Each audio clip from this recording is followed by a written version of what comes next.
Hi there, you lovely lot, and welcome to the latest episode of Pat's Procrastination, brought to you by the Pat's Propaganda YouTube channel. Please do not forget to be subscribing to said YouTube channel, and of course to patspropaganda.com so that you don't miss any of the work over there on the blog. This is episode 74 of the show. I welcome you in. I am Clazzy Clare. He is Chudders.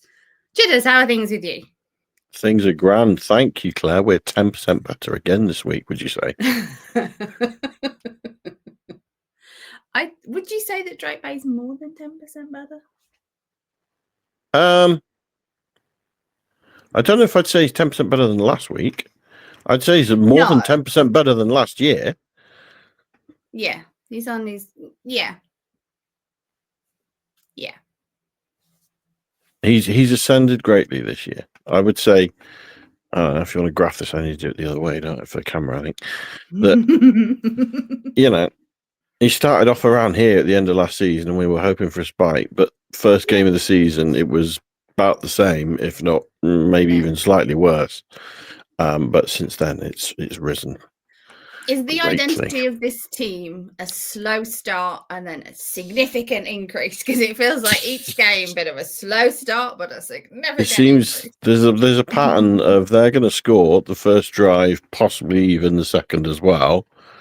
Pats are going to start on offense quite slowly. It'll be a relatively even game for the first quarter or so.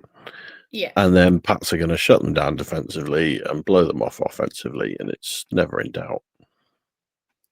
It's okay. It's never in doubt, other than like the first quarter. Well, that's what I mean. When you get past that, when adaptations kick in, the Pats seem to know the changes to make on both sides of the ball to start to control the game. Yeah, they have to wind themselves up. Well, I think it shows the quality of the coaching, because Josh is going to know, okay, this is the way things are playing out. This is the way I can beat it and execute it. And so he's calling the game. But likewise defensively, which in reality I'm probably going to give the flowers to Vrabel for the defensive changes. That they're able to see and adapt and change and shut the game down, really. Which oppositions haven't really had an answer for. The asterisk with all of that is you're not playing very good teams. So not this again. Okay. Well, it's true. It is, but you're doing what you need to do. You can only play the teams in front of you, and they're doing it well. That's what I said.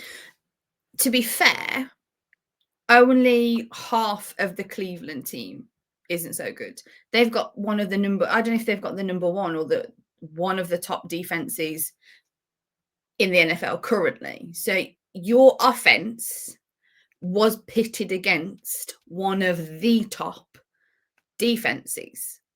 You can then look at the other side of the ball and, well, your defense was pitted against probably a not very good offense.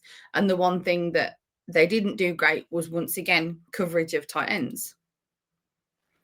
But the defense did, again, build up steam the way the offense did. So, yeah. That's what it feels like that's the identity.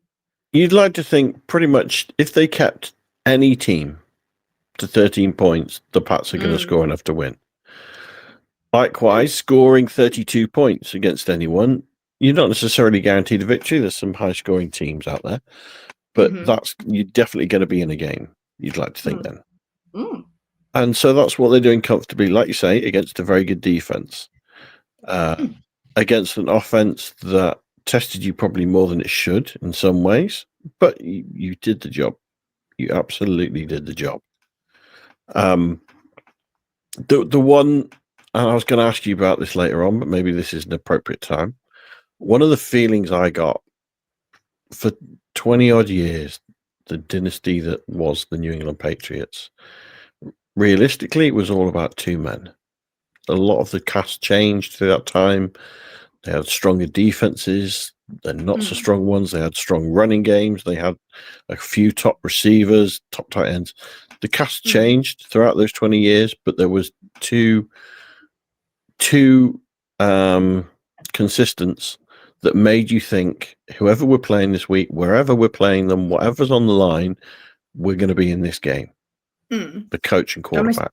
I'm saying, you mean Brady Belichick? Yeah. And we've got May Is it? Vrabel.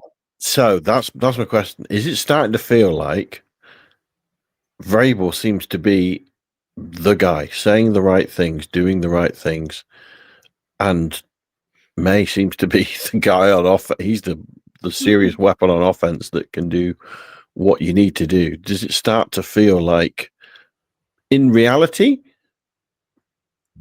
we don't have the best weapons in the league? We don't have the best cores at any positions. We haven't got the best O-line. We haven't got the best running back room. We haven't got the best receivers. No, You may disagree. We don't have the best tight ends. Higher echelon of. I wouldn't say no receiver. I think the receivers are playing well, but I still think if you went man for man, if you put this system, this quarterback, with a lot of other receiver rooms, I think there's a lot better. I'm not saying we're the worst or necessarily in the bottom half. We're maybe mid-table from the way these guys are playing, which has elevated them from lower down, in my opinion. I don't think we're necessarily an upper echelon receiver room. Running game, Stevenson's playing well when he's not fumbling, and he's not fumbling at the moment. He's a very good running back. He's not an elite running back. Henderson, I'd almost say, is disappointed this year. What we hoped we'd get out of him. Again, he's been fine. He's not been a problem, but he's not been, we saw first game of the entire season on preseason. He returns for a kickoff return for a touchdown, and we all thought, wow, are we about to have the offensive rookie of the year? And in reality, he's not done very much. It's been disappointing. Again, tight ends, Hunter Henry's playing very well. Hooper's been a great number 2. But I know you're biased, but in reality, I wouldn't say that they're... Maybe Henry's in the top 10, but I don't think you're going to get any higher than that in reality. Hunter Henry is the best tight end Tom Brady's ever played with, according to Tom Brady. Or his favourite tight end, was he? Tongue in cheek. It was a thing on Fox for an yeah. It's not exactly an inside joke. It was tongue in cheek. Of course it was. That's why I was joking. Oh, get with it. I was just joking around. Anyway, the sort of the effervescence of this show has really started to, and we're coming off a win. We're 6-2. So I guess the question I was getting to, do you think we're I'm not saying the dynasty's back, but do you think now you look at our quarterback and coach and think whoever we're up against, we can be in a game now? Yes. Excellent. Was there any doubt? Yeah, coming into the season. Like you're asking the wrong person the question. I think I should have been asking you. But do you really think that before the season started? I had massive faith in Vrabel. Obviously, Drake we're uncertain how Rory is, that kind of thing. But he's obviously benefited from Josh McDaniels, which is to be expected.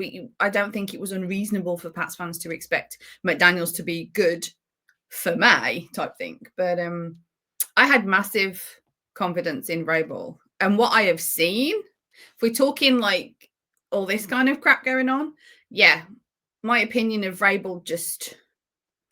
I mean, loved him before, but it just keeps just chipping at that. Oh, he's great. And I'm just so thankful that we have got the quarterback that we have got and the coach that we have got. When you look at the league right now, we're doing that thing of the Patriots are looking over people again, because it's like, we've got a good quarterback and we've got a good coach.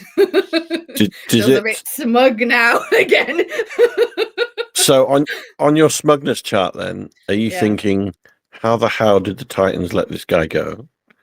I mean, he won Coach of the Year with them.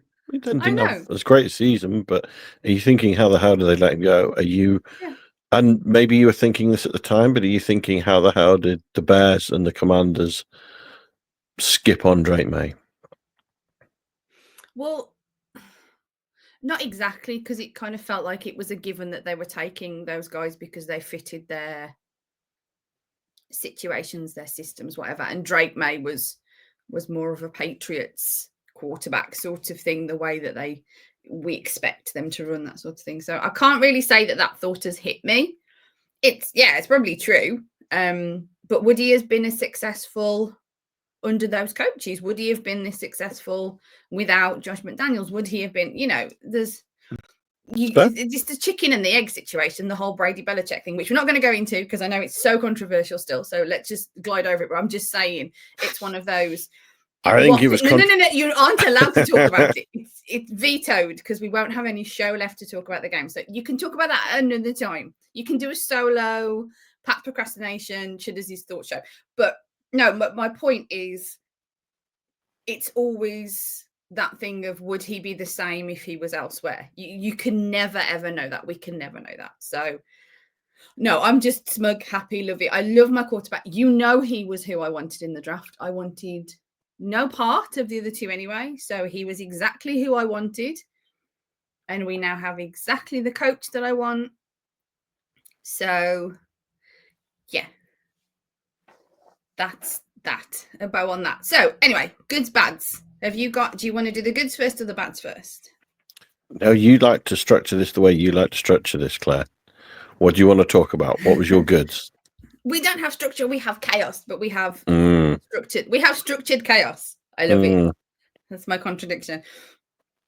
Well, I do want to give Hooper and Henry. They weren't sort of mass in the production area, 3 targets for 3 receptions and a touchdown between them. But they're very relevant in the game, and they're very relevant in blocking and things like that. So I feel like on National Tight End Day, they were relevant. So that's my kudos for the National Tight End Day.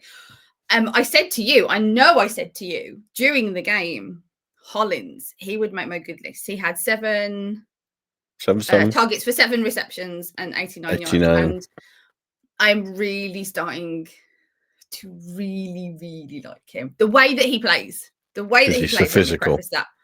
Yes. I can't help it. It happened. I'm watching it, and it was a sideline catch. I can't remember where it was because I haven't written it down, but it was, and I remember saying kind of out loud in my head, sort of ish, oh, I really like how he plays. So yeah, darn it. I didn't want to. Well, I think it's fair to touch on Diggs finally got his first touchdown. And the other Bill, he got his touchdown too. But you could see what it kind of meant to him and the team. Like they all enjoyed celebrating with him. That was a good feel-good moment, I think. I want to ask you a question actually, and this is a bit of a dumb question, so I know some fans will tap out and all this. The way that did you see the sideline, or were you watching when they panned to the sideline and there was lots of celebration and there was hugs and stuff? That felt very different. Now, don't get me wrong. The Patriots during success have been a team that have celebrated one another and things like this. And they've been a team, and I get it. I'm not saying that, this team's more team than they ever were. No. But like you said, it meant something. It just felt there was more visible affection, as in it's okay for it to be out there, if that makes sense. Do you think you saw more, or am I just being extra warm and no? I think you're right, and I think there's a good chemistry.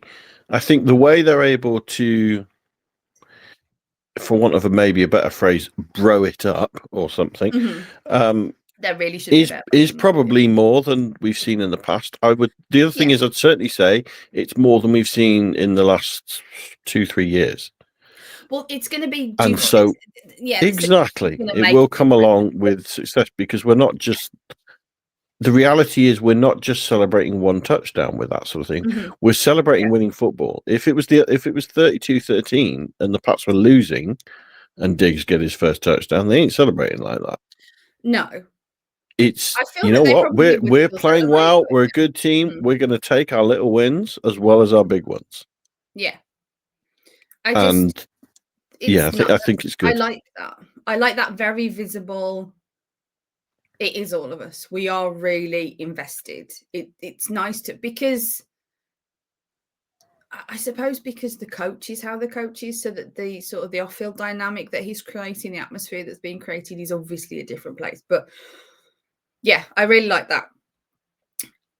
I want to throw out Spillane and his 14 tackles. on my good list.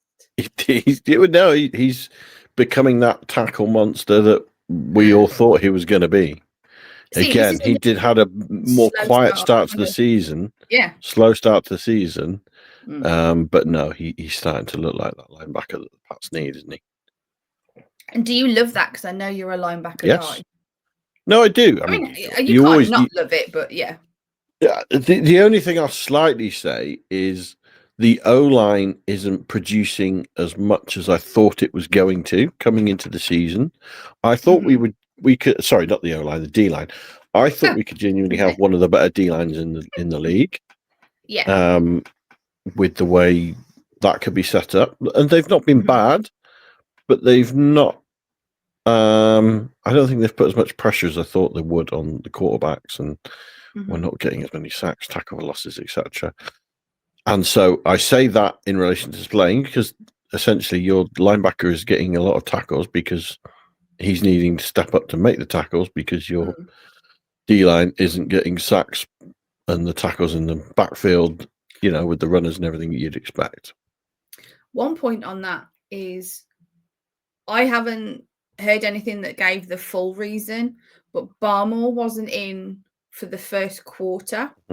And all that Vrabel said, and I won't quote because I haven't got the actual quote. So it was something along the lines of doing best what was for the team. I think from what we understand, maybe a disciplinary sort of thing, protecting the team or something. So he may have done something naughty, and he was benched for the first quarter. But then I did notice that when Vrabel did his shake hands hug at the end of the game as they all walked through into the locker room, him and Barmore looked fine. So it was a case of, which is good because it looked like a case of, now I'm speculating, folks. I'm not claiming this, but it looked like a case of he'd done something wrong. He was punished for it in a way. He was shown that he was going to get punished even though he's that good. But that happened. He played the game and they're all okay and it's all fine. And that's a good way to work through. If that's how it worked through, then that's a good way to work through things to kind of get over it.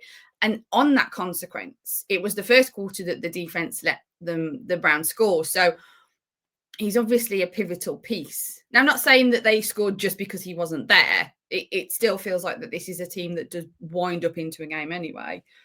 But that was very interesting when you talk about D-line. He was missing, and he was missing when they were sort of struggling, I want to say, but I want a lesser word for that, really. So who else is on your good list then? I thought the running game, I mean, I said Henderson hasn't had a great start to the season. This was probably his best game. Until that one. I thought he had a good game. The running game, they looked to establish the running game early. I think that was deliberate because they know that they're going to, or they have confidence that they'll be able to up the passing game later on. So they want to make sure that Cleveland is respecting the run as much as possible because Cleveland probably knew as well that eventually this is going to turn into a Drake Bay show, but we're not going to just expect that from the start. We're going to enforce the run game. And I thought the Pats did a great job of setting the run game up. And it was effective. I've got all sorts of names on my list because I got Spillane, I've got Tonga, but then he got banged up. Marcus Jones is on my good list. Gonzo was good at minimizing the odds after the catch. Hawkins with his great kind of one-handed pick catch, like chef's kiss on that one. So yeah, there was a lot to enjoy. Fortunately, to not enjoy. It's not all perfect. It's not all sunshines and rainbows completely. I understand. So is now the time to talk about our left tackle. One more thing, and quick shout out to Borogalis for having a perfect game. He did. He did. He had a perfect game. That was it. He did. That's what he gets. Yeah, that's as much positive about the special teams as I want to give because you gave up the onside kick that wasn't great from the free kick once they'd got a safety. I didn't think special teams had a great day, but Bargalis made his kicks. You're right. But Will Campbell talked a good game. He's looking forward to going up against Myles Garrett, and then got owned by him, giving up 5 sacks. It wasn't a good game. It was a learning experience. You'd say Garrett is up there potentially, certainly for Defensive Player of the Year.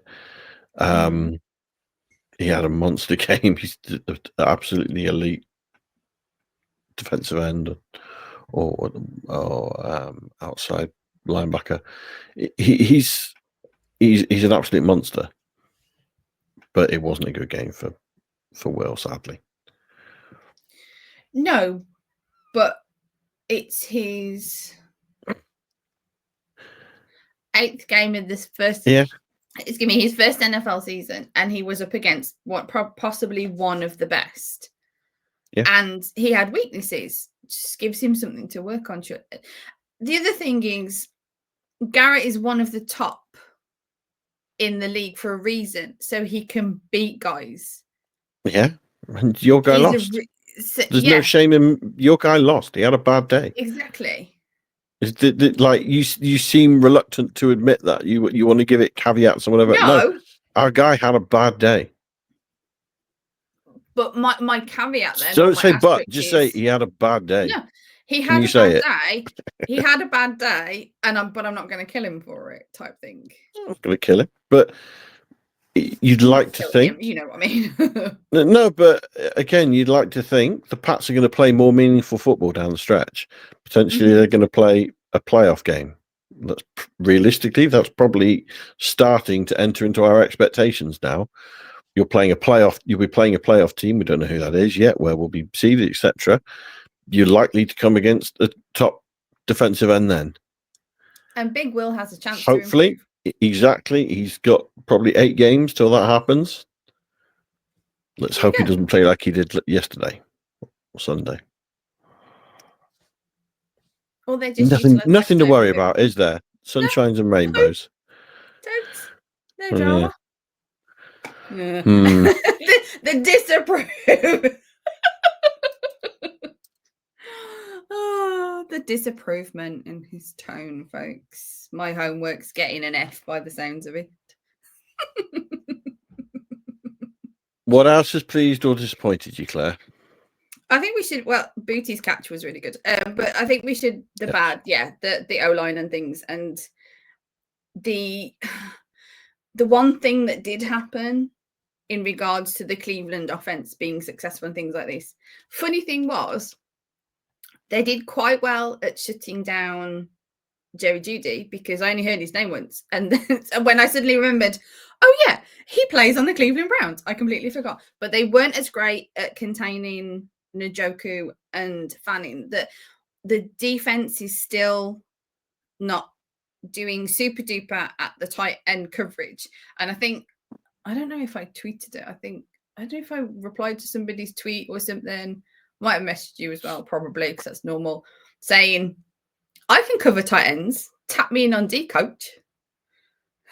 I'll get you some tight end coverage. But that's definitely something that they need to work on. More disapprovement. Oh, it's how we have fun on this early Tuesday morning. Yes, their coverage of tight ends is not great. They need to be better. Pass protection, but it's sketchy. So yeah. Yeah, on the Jeudy thing, they did cover him well. He's coming back from injury, I think, this season, and I don't think he's been shining as well as he has previously. It's also you're not against a very good quarterback, so it's no. For all the will in the world, I don't think Dylan Gabriel's going to do a hell of a lot with him anyway. My point was I had forgotten he was on. Sorry, my simple point was I'd forgotten he was even on the team, which I think was what amused me. Was it was quite late in the game, and the commentator said I think he had a catch or something, and that made me remember. Oh yeah, he didn't get traded, or did he get targeted or something? He didn't. He got 2 targets, no receptions. Oh, okay, he was targeted, so his name was said once. And when it was said, it was like, oh, yeah, he didn't get traded. Because obviously, off-season, there was all rumours of where the top wide receivers are going to go and blah, blah, blah. It wasn't until that particular point in the game that I realised, if you like, that he was still on the Browns, which I've just found amusing. I like to add some amusement to the show. Definitely. definitely. But I agree Oh. on Howard Fanning. He looked a monster. Here we go. What? Just settling in, waiting for you. Oh, I told you he was a great tight end. Well, I know you like tight ends, so I thought I you do. would. You'd like to have a tight end like that with that sort of production. Yeah. I guess he wasn't Yeah. one of the ones I wanted. But No. yeah, he was Which one of was the ones you wanted. Oh, right, okay. Was he productive at Bowling Green? Can we move on? Yes, you were right. He's doing well. Blah, blah, blah. Do you really need any more kudos and accolades? You get them every single show. No, I don't know about that. Right, anything else that disappointed you, Claire, before we move on to the Falcons? No, it was just first quarter play. Obviously, we've mentioned officials inconsistent. Okay. I was going to ask you about this. So we did get an official observation. You didn't like the official. Oh, yeah. No. And I must admit, the one thing that I was trying to be quite non-biased about as well.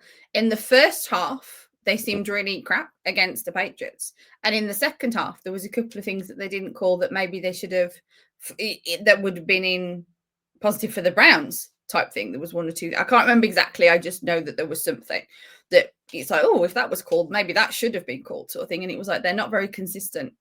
And again, that's just an annoyance of, yeah, officials annoy me. Their potential to ruin things is yeah. So yes, I did have my eyes on the officials again. I think Chris, one of our listeners / watchers, commented on the YouTubes that I was a PI for assessing the officials or something like that. So yeah, shout out Chris for that. Was quite amusing. So anyway, we need to move on because we're going to run out of time. And we want to talk about the Falcons. Oh, I'm sorry. One last thing. So I want to say this is a personal negative, but I've sadly got a feeling it's a team positive. What were your thoughts? Oh, I know what you're going to say. On the new entrance to the field. I actually didn't see it as in literally. I've only heard about it because when I was watching the television when it was first started, I think I'd got it on mute for some reason and I saw them come out collectively.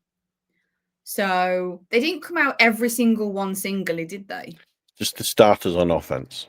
Yeah. Oh, right. Is that what it was? I'll hold my hands up. I did miss it. I have heard of it since. I don't know. I get that he's saying like the recognition for them, but I do like the old way of, but we're all a team and we're in it as a team. To be honest with you, it's, excuse me, sorry. It is, yeah, I'm a bit stuck in the middle on it. I'm not quite sure. I like it for the recognition of the guys, but I don't like it because I do like the whole team thing. And I like that that they were different by doing it the whole team way. That's one thing that I sort of wish they wouldn't maybe change, I think, if I'm completely honest. I think I would prefer it of, and here we are, you're New England Patriots, just like all of them together. I think, really. What do you reckon? Yeah, so I would say there were two identities that the Patriots had for 25 years. Was being introduced as a team, which I know they weren't the only team in the end that were doing that. I don't think they were even necessarily the first team that ever did it, but they were in a Super Bowl, to my understanding. And the how do you feel? The Brewski. Oh, yeah. Breaking it down after a game, which are both elements that Vrabel was a part of. Yeah. And both elements that he has now scrapped. A slight irony, I think, in the fact that he's replaced with team on 3 or whatever, and then he replaced it though, almost player though. Has he stopped it? How can you say that? Is there a player that just hasn't done it? And have they not done it out of respect for like? No, I think that's no. I don't think it's a respect for Bruce. You think? I think it's a deliberate. We're changing our identity here. We're Oh, not okay. the old Okay. Pats. This is a new Pats. This is a new era, and we're putting Not put our this later. identity on this era. We're putting a Okay. new identity on it, which Mhm. is working. It's looking successful. It's the energy. Like, we go back to the growing it up thing. There seems a refreshed, renewed energy, a togetherness. Players who we thought would be divas are not being divas. They're all about the team. It's working. Oh, Go on. the one thing is they might not do it all the time.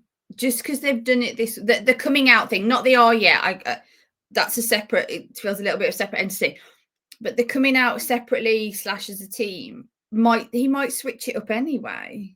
You never know. I don't think you will. Now, obviously, when you're at away games, I don't think you're necessarily going to introduce individually. But Yeah. home games, I think they're going to do this now. I think they were expecting a bigger impact this game, but it surprised everyone. Now, the next time, everyone should be expecting it against the Jets. Sorry, against the Falcons. So So they're at I home think, again, so that'll be yeah. interesting to see. Yeah. So I think they'll be hoping for bigger reception. I think that it will be seen as a way to acknowledge stars. We want to give Drake May that big cheer, and it'll be used, I think, as almost a reward system, like, because it's the starters on offense, and you know who that starting 11 is going to be. But I think it could be, okay, well, this week, Henderson, you're going out instead of Stevenson because you had a good game last week, or you've had a good week of training, and we're going to start with you at the ball. It doesn't necessarily mean he's going to get the most carries for the rest of the game, but it's that, okay, you're going to get your moment. We're going to we're going to reward you, Okay. and it's going to be used as that sort of incentive. There's a chance that it might end up leaking in the defense too, then, because they want to get their flowers as well. Yeah, I'll be interested But if they switch it up and do it the starters on defense and do the offense as a collective.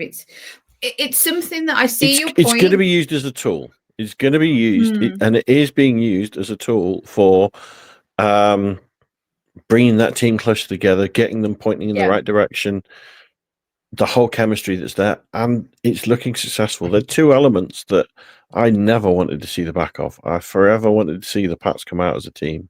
We are a team, linking arms, whatever. We're not individuals. And I was a big lover, as I said, I think earlier in the season, my hope was that, okay, we'll do team all year. If you actually win something meaningful, then you've earned to bring back. And I don't think that's what they're doing, because I think Vrabel's clearly putting in a fresh identity on this team. It's successful. If it's successful, you've got to keep doing it. It's still a disappointment to me, but it's successful, and I'd take success over nostalgia for those two elements.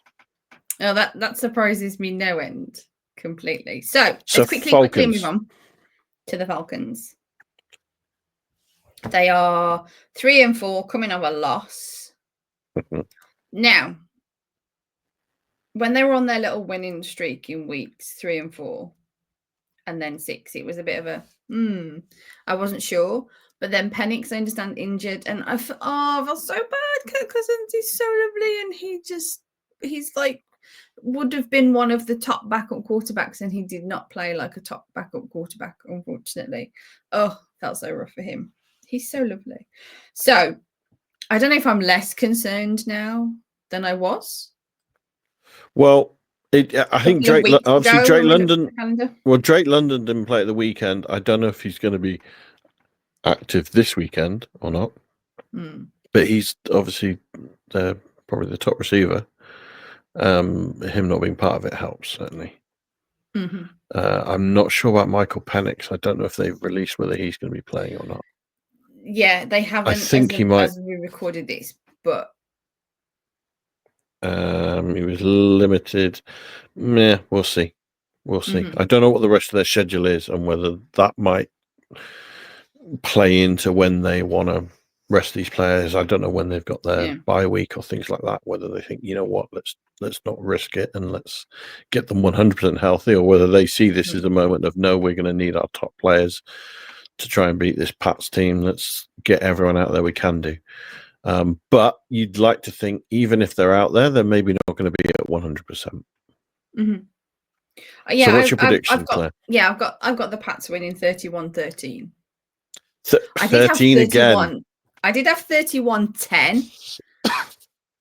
So I'm on the fence with that one. It's either 31-13 or 31-10. You know how indecisive I am at these ones. But yeah, I've got the Patriots winning completely. Okay. And I'm 5-3 at the moment. I'm beating you in the sandwich scores for my predictions. Excellent. Well done. Yes. I'm pleased. I'm very pleased. I get means I get the sandwich, which is great. Get all the sandwiches you need. Yes. Yes, please. You're quite close with 4 of them, so yeah. I think this is going to be a closer game than the Browns was. Ooh. I still have the Pats winning. I think it's going to be something like 28-17. Ooh. I don't think the like Pats are going to score quite as many. I've got a feeling this Falcons offense can be slightly more productive than what we've seen the past couple of weeks out of the Titans and the Browns. So that's what I'm going for. Okay, I do think the Pats should still win. And the reality is probably it's the bucket. You don't want to get ahead of yourselves too much, but Buccaneers and Bills again are probably the 2 games where realistically you could pick a loss because they're 2 very good teams that are going to be almost certainly in the postseason. Ravens is an interesting one because they seem Jekyll and Hyde. Yeah. Other than that, Pats should be genuine favourites in every other game they play this season. Yeah, come on, then we can wrap it up. Yes. Anything more you want to say about this weekend's game? I want to ask you, but we're running out of time. We've run out of time. Go on, ask. Did Drake pass the test on this game? What test? Like the test. Drake had a great game. Yeah, has he passed the test? Is he now it? Yes, he is looking like he is it. He is the franchise quarterback. He has got those magical qualities about him. He is turning the ball over less. His arm is looking far more reliable than it was. The steps and bounds that he's made these past few weeks is almost crazy. Is the honest answer. It is. No, I agree. The weird thing is we all thought that we were going to get a better Drake this year because year 2 jump, but also I thought McDaniels is going to be a better coach for him and schematically as well as individually. Yeah. And I thought, okay, things will look better, but then it didn't. And it really worried. Okay, well, maybe he's not the guy. But then it was like a light bulb moment and something just absolutely clicked. And yeah, I mean, he's looking brilliant. I think it's helping that teams are not they're not really game planning for him yet, it seems. He doesn't seem to be getting but the thing is, even when Myles Garrett sucks in 5 times, he still goes off. He's still the dominant player in the game. He is looking the real deal. I don't think it's hyperbole to think that he could be in an MVP race by the end of the season. I'm not saying he's in one now. I don't think he'd win it now. But if he continues as he is genuinely on pace for it. Like I said at the start of the show, he is this Pat's offense. So it's keeping him upright. It's keeping him healthy. It's keeping him going. Because without him, I don't think this, like I said before, I don't rate very highly the cause that this team has. They're performing well, but not at elite levels, in my opinion. Without him, the Pats would be nowhere near the machine they're looking at the moment. No, he is that's that linchpin. It was just one of those things of it felt like that with this Cleveland defense, this was this felt like another obviously all the games are a test in a way because of you're creating something new, obviously with your new coaches and everything, but it was just like this Cleveland defense is going to be something that tests them, and is going to be something that tests him and his kind of cool calmness and his smarts and all that kind of thing. So it was something that was batting around. Quickly before I wrap up, he's looking the real deal. Go on. I don't want to like lose the tradition of who is your underrated player, because you didn't say that. I didn't say that. So I'm going to give it to Hollins. Maybe he should be just the rated player of the day, and underrated's doing him a bit of harsh. But no, I did think he had a great game. I think I'm going to give mine to Marcus Jones. Okay. Just for some of the plays, some of the coverage, and the really good play. I think it was in the second quarter when he pushed the wide receiver out of bounds as he was catching. So it was like those little football smarts that make a big difference in the game that you kind of maybe shrug off without really thinking about it. So I think Marcus Jones, just loads of guys really that could have had it, because it was, they each had their performances, as we've talked about anyway. But I think I'm going to give it to him because I think he deserves it for that one. So are we all done and wrapping up? We're done and wrapping up. That is it then, folks, for episode 74 of Pat's Procrastination, brought to you by the Pat's Propaganda YouTube channel. As always, please do not forget to be subscribing and going over to patspropaganda.com for everything else, and the prop shop, still t-shirts and plenty of swag there for you to treat yourself this fall/autumn season. So I am Claire Clazzy Clare. He is Chudders. We will be back next week talking Falcons and Bucks. Tune in next time, folks. And as always, go Pats. LFG.